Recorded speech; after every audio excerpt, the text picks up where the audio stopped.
নমস্কার সকলকে।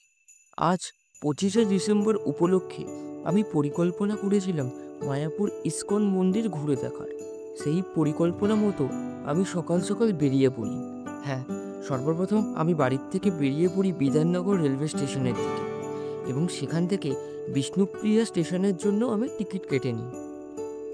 অনেকেই বলে যে নবদ্বীপ ধাম হয়ে মায়াপুর গেলে অনেক সুবিধা হয়, কিন্তু সেখান থেকে ফেরিঘাটের দূরত্বটা একটু অনেকটাই বেশি। তাই আমি ঠিক করি বিষ্ণুপ্রিয়া স্টেশনে নামব। সেখান থেকে মাত্র 5 থেকে 10 মিনিটের মধ্যেই টোটো বা ই রিক্সা করে আমি পৌঁছে যাব ফেরিঘাটে। বিষ্ণুপ্রিয়া স্টেশনে নেমেই একটা শেয়ার টোটো ধরে পৌঁছে যাই ফেরিঘাটে। ফেরিঘাটে পৌঁছেই যে বিশাল ভিড় আমার চোখে পড়ে তা দেখেই সত্যিই আমি অবাক হয়ে যাই। তারপর আমি সেই ভিড় ক্রমশ এগোতে এগোতে পৌঁছে যাই টিকিট কাউন্টার এবং সেখান থেকে টিকিট কেটে উঠে পড়ি মায়াপুরের ফেরিতে। হ্যাঁ, ফেরিতে ওঠা আমার জীবনের প্রথম অভিজ্ঞতা। প্রথমবারের জন্য এই অভিজ্ঞতাটা সত্যি অসাধারণ ছিল।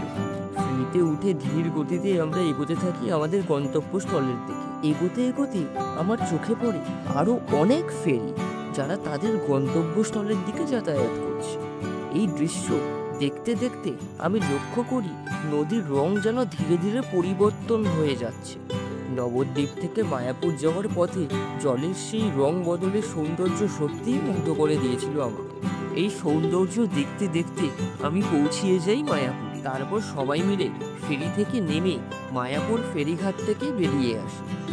সেখান থেকে একটি অটো ভাড়া করে রওনা দিই মায়াপুর ইস্কন মন্দিরের দিকে রওনা দেওয়ার পথে চোখে পড়ে অনেক সুন্দর সুন্দর মন্দির, যা সত্যিই দেখার মতো। সেখানে অনেক বাজার, থাকার জায়গা সবকিছুই রয়েছে।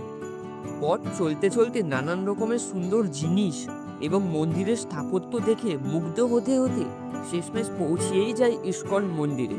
ইস্কন মন্দির, যাকে শ্রী মায়াপুর চন্দ্রোদয় মন্দির নামেও ডাকা হয়, এটি আন্তর্জাতিক কৃষ্ণ ভাবনামৃত সংঘের অন্যতম বৃহত্তম মন্দির। মন্দিরটি অত্যন্ত মনোমুগ্ধকর স্থাপত্য শৈলীতে তৈরি, যা সাদা মার্বেল ও কারুকার্য খচিত। এর মূল আকর্ষণ হলো শ্রী রাধা মাধবের বিগ্রহ এবং বিশাল হল, যেখানে ভক্তগণ কৃষ্ণর নাম সংকীর্তনে অংশগ্রহণ করেন। মন্দির প্রাঙ্গণে রয়েছে একটি সুন্দর জলপ্রপাত এবং বিভিন্ন ভক্তিমূলক দোকান। এছাড়াও এখানে প্রচুর পর্যটক ও ভক্ত এসে ভিড় জমান, বিশেষত মহাপ্রসাদ গ্রহণ এবং ভগবানের দর্শনের জন্য। ইস্কন মন্দিরের মূল প্রবেশপথ দিয়ে ঢুকতেই প্রথম যে জিনিস চোখে পড়ে তা হলো মানুষের বিশাল ভিড়। মহাপ্রসাদের জন্য অনেক লম্বা লাইন ছিল। আমিও সেই লাইনে দাঁড়িয়ে টিকিট কাটি।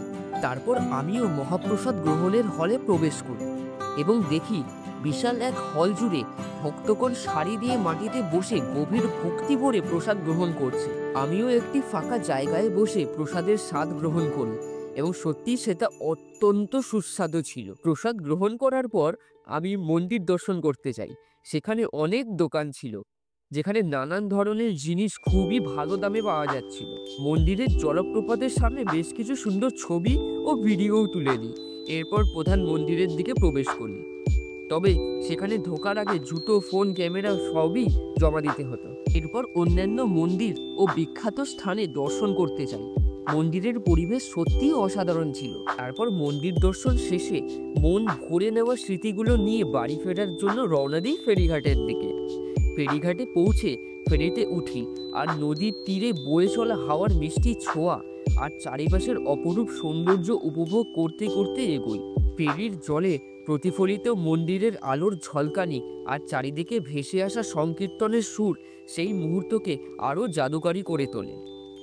এমন মুগ্ধকর অভিজ্ঞতা নিয়ে শেষমেশ পৌঁছিয়ে যায় নবদ্বীপ ধাম স্টেশনে ঢুকতেই চোখে পড়ে বেশ কিছু হনুমান। তাদের কিছু কলা দিলে তারা বেশ আনন্দ পেল।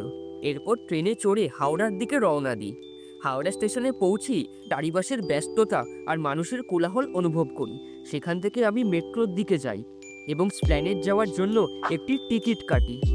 মেট্রো স্টেশনের ভিড় আর ট্রেনের গতিময় যাত্রা যেন দিনের ক্লান্তি ভুলিয়ে দেয়। তারপর পার্ক স্ট্রিট ঘুরে যখন বাড়ি ফেরার পথে রওনা দিই, তখন হঠাৎ চোখে পড়ে একটি ছোট্ট মিষ্টি পুডল কুকুর।